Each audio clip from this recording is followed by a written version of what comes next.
Dear students, आज का हमारा टॉपिक है वो है छंद, जो कक्षा 10th के विद्यार्थियों के लिए बहुत ही आवश्यक टॉपिक है। हम इसमें आपको सिखाएंगे कि छंद विधान क्या होता है।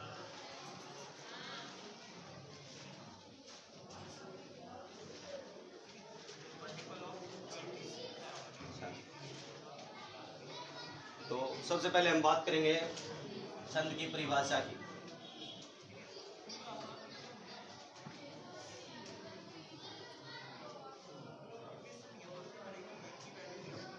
अक्षरों को रीतिबद्ध तरीके से पंक्तिबद्ध करना छंद कहलाता है।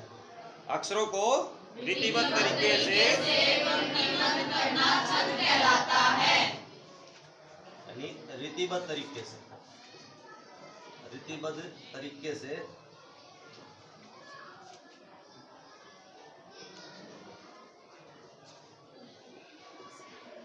पंक्तिबद्ध करना।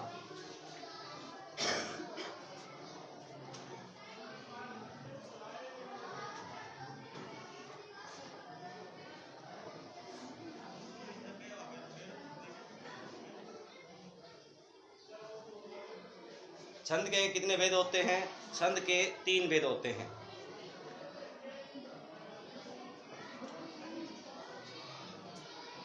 पहला होता है वर्णिक छंद, मात्रिक छंद और वैदिक छंद। लेकिन हमारे सिलेबस में जो है वर्णिक छंद और मात्रिक छंद ही दर्शाए गए हैं, या 10th के बेसिस पे केवल मात्रिक और वर्णिक छंदों का ही प्रयोग किया जाता है। तो इस आधार पे हम मानते हैं छंद के कितने भेद होते हैं? 2। कितने भेद होते हैं? 2। पहला भेद होता है वर्णिक छंद। दूसरा मात्रिक छंद।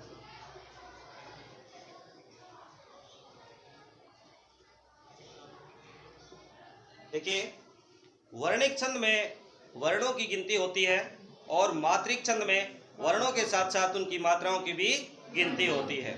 वर्णिक छंद में वर्णों की गिनती होती है और मात्रिक छंद में मात्राओं की भी गणना की जाती है। तो छंद के टॉपिक में जो मुख्य प्रश्न जो आपके 10th कक्षा में पूछे जाते हैं, सबसे पहले होता है यति गति या विराम। यति गति या विराम। हम जब लिखते हैं या बोलते हैं तो जहां थोड़ा सा ठहराव आता है उस समय के लिए रुका जाता है, या छंद के चारों चरण होते हैं। चरणों में जब कहीं पर विराम किया जाता है हम उसे गति, यति या विराम कहते हैं। लघु गुरु विचार। अगला प्रश्न है लघु गुरु विचार।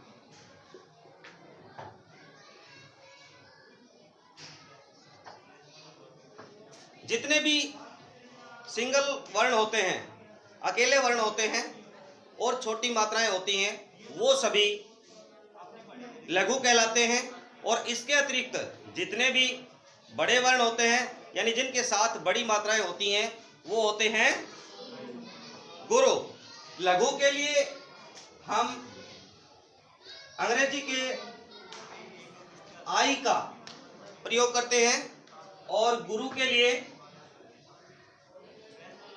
अंग्रेजी के वर्ण एस का हम प्रयोग करते हैं। इसे हम लघु बोलेंगे, इसे हम गुरु बोलेंगे। उदाहरण के रूप में यदि ए, ई, उ, री, ए, ये सारे लघु वर्ण होते हैं। कैसे लेके मैं तक सभी लघु वर्ण होते हैं। यदि इनके साथ मात्रा लग जाती है का, बड़ी की, बड़ा कु, तो ये सभी गुरु कहलाते हैं, ये लघु कहलाते हैं। अगला जो इसमें प्रश्न होता है कि हम गण चिन्ह कैसे लगाते हैं, तो गण चिन्ह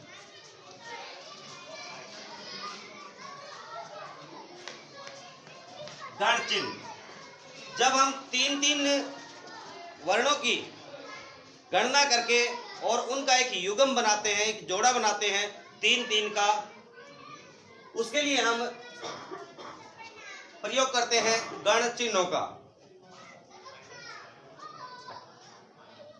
अगला जो हमारा मुख्य रूप से जो छंद सीखने का विधान है, वो हमारा एक सूत्र होता है जिसको हम बोलते हैं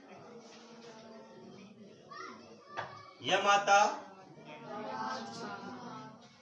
राजभान शलगा। देखिए स्टूडेंट्स, ये जो है छंद सीखने के लिए सबसे अहम सूत्र होता है, इसको याद करना बहुत जरूरी होता है। देखिए हम इसमें कैसे गण बनाते हैं और कैसे उनमें चिन्ह लगाते हैं। सबसे पहले हम शुरू के तीन शब्द लेंगे और उसको हम लिख देंगे एक तरफ यमाता। इसके बाद हम प्रथम से हटा देंगे और अगले तीन वर्ण लेंगे, उसमें हम लिखेंगे मातारा। इसके पश्चात हम यहां से हटाएंगे, इसको आगे बढ़ाएंगे लकीर को, तो ये हो जाएगा ताराज। इसके बाद हम आगे बढ़ेंगे राजभा। इसके बाद इससे हटाएंगे, आगे बढ़ेंगे जबान। इसके बाद हम आगे बढ़ेंगे भानस। इसके बाद हम आगे बढ़ेंगे नस्ल,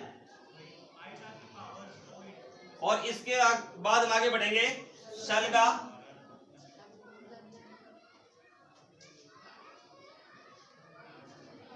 इसके बाद दो वर्ण रहते हैं, दो शब्द रहते हैं, जो पहला वर्ण है ले और गा गुरु। ले को हम यहां लिखेंगे और गा का मतलब होता है गुरु। तो देखिए जैसा कि हमने बताया था, बड़ी मात्राएं हैं उनके लिए हम गण चिन्ह का प्रयोग करेंगे तो गुरु लगाएंगे, और छोटी मात्राओं के लिए हम केवल अंग्रेजी के अक्षर आई जैसा लघु का निशान लगाएंगे। जैसे हमने ये लिया, ये सिंगल वर्ण है इसीलिए लघु का निशान लगेगा। माँ गुरु है, ता गुरु है, माँ तारा सर्व गुरु है, सभी गुरु होंगे इसमें। ताराज पहला बड़ा है, रा बड़ा है, जय छोटा है, रा बड़ा है, जय छोटा है, बा बड़ा है। जय छोटा है यानी लघु है, भा गुरु है, और ने लघु है, भा गुरु है, फिर लघु है। ये नस्ल में यानी नगण में सर्व लघु होते हैं। शलगा पहला लघु, फिर लघु और इसके बाद गुरु। ये लघु का चिन्ह और ये गुरु का चिन्ह। प्रिय विद्यार्थियों, अब हमने इस तरह से इनमें छोटे और बड़े की मात्राएं हैं उनके निशान लगा लिए हैं। अब हम करते हैं, इसमें से जो पहला वर्ण है वो उठाएंगे और उसके साथ हम गण लगा देंगे। पहला वर्ण यहाँ ये है तो ये, और हम लिखेंगे उसके साथ गण, तो ये हो जाएगा यगण। अगला हो जाएगा मगन, अगला हो जाएगा नगन, नेक्स्ट हो जाएगा जगन, नेक्स्ट हो जाएगा जगन, नेक्स्ट हो जाएगा मगन, और नेक्स्ट हो जाएगा नगन, और नेक्स्ट हो जाएगा सगन, और नेक्स्ट हो जाएगा लघु। इसको हम लघु लिखेंगे और इसको हम लिखेंगे गुरु। प्रिय विद्यार्थियों, छंद सीखने के लिए ये विधा सीखना सबसे महत्वपूर्ण होता है। तो इससे आगे हम बढ़ेंगे। हमारी 10th क्लास के सिलेबस में केवल 2 ही छंदों का विधान है, केवल 2 ही छंदों का विधान है। पहला छंद है वो है दोहा छंद, दूसरा छंद है वो है चौपाई छंद।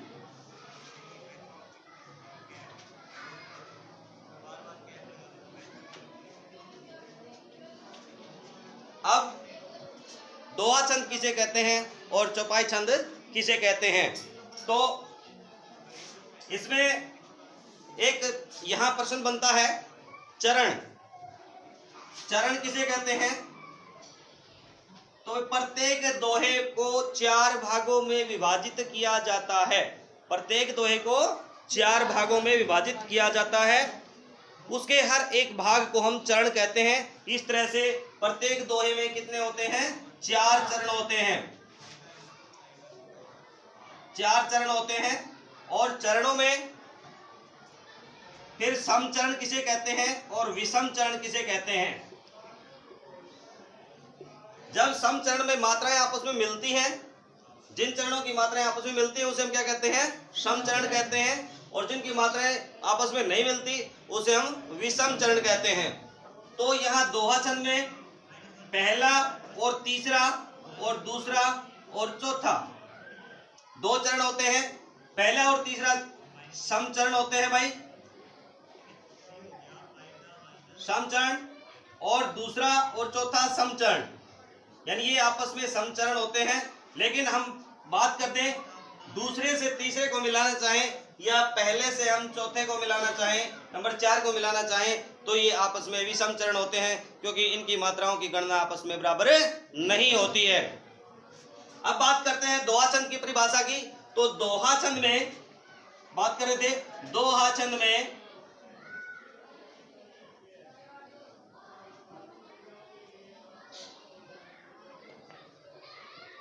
विषम चरण में कितनी मात्राएं होती हैं?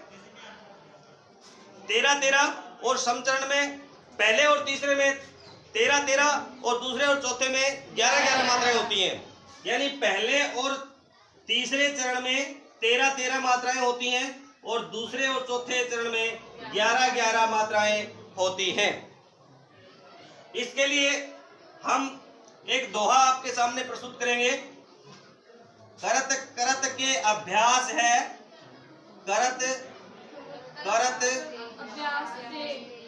अभ्यास ते जड़मती होत सुजान, रसरी आवत जात ते सिल पर परत निशान, परत निशान। तो देखिए, ये हमने दोहा लिखा और इस दोहे में हमने चरणों को बांटा। पहला चरण यहाँ कंप्लीट, अगला चरण ये, और अगला चरण यहाँ कंप्लीट, और ये पहला चरण हुआ, ये दूसरा चरण हुआ, और ये तीसरा चरण हुआ, और ये चौथा चरण हुआ।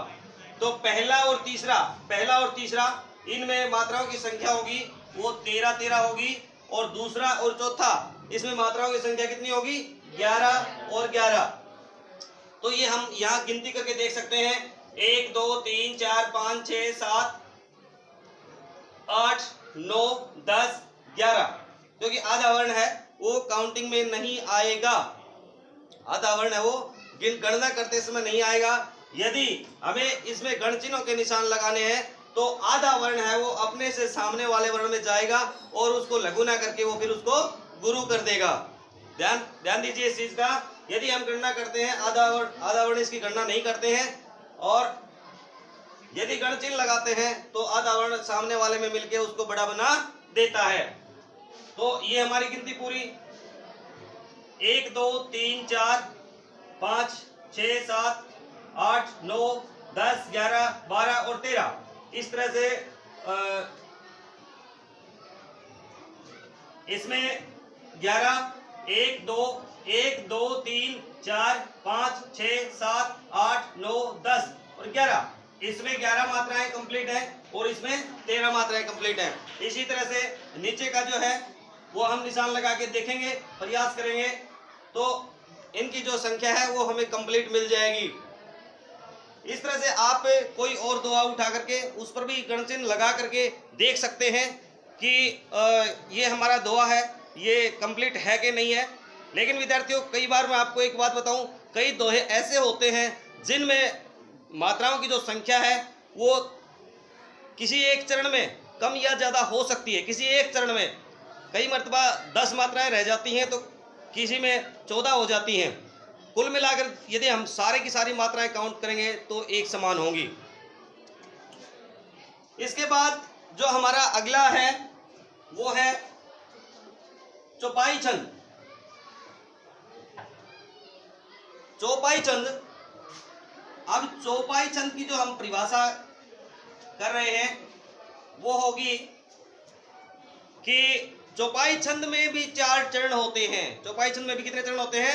4 चरण होते हैं और प्रत्येक चरण में 16-16 मात्राएं होती हैं। कितनी मात्राएं होती हैं? 16-16 मात्राएं होती हैं।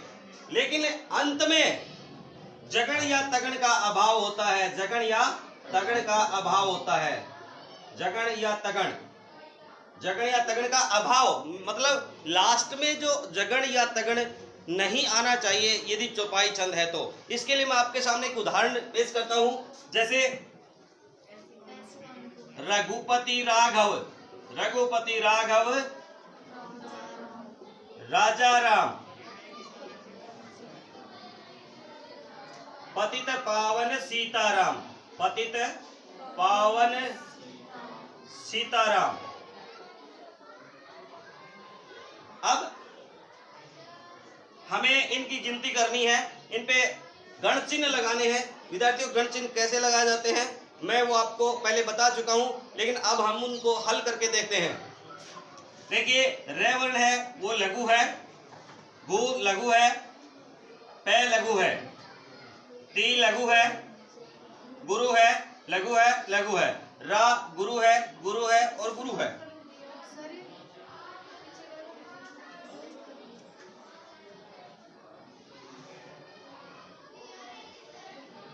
देखिए, फिर से देखते हैं, एक बार समझने के लिए एक बार फिर से देखते हैं मैंने ये चिन्ह कैसे लगाए। आप उनको देखेंगे, दोबारा से मैं आपको बताता हूं लगा के।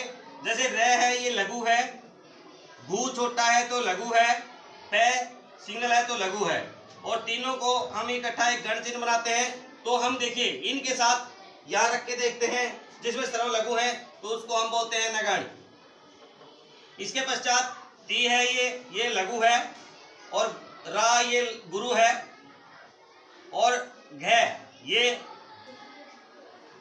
लघु है।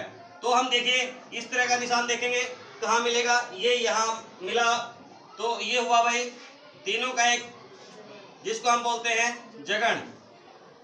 अभी हम देखते हैं ये लघु है, ये गुरु है और ये गुरु है। हम इन तीनों को हम बनाएंगे तो इनके साथ हम तुलना करके देखेंगे कि ये किस में मिलता है। ये हमारा पहला है, इसमें मिलता है यह माता, तो ये हमारा हो जाएगा यगण।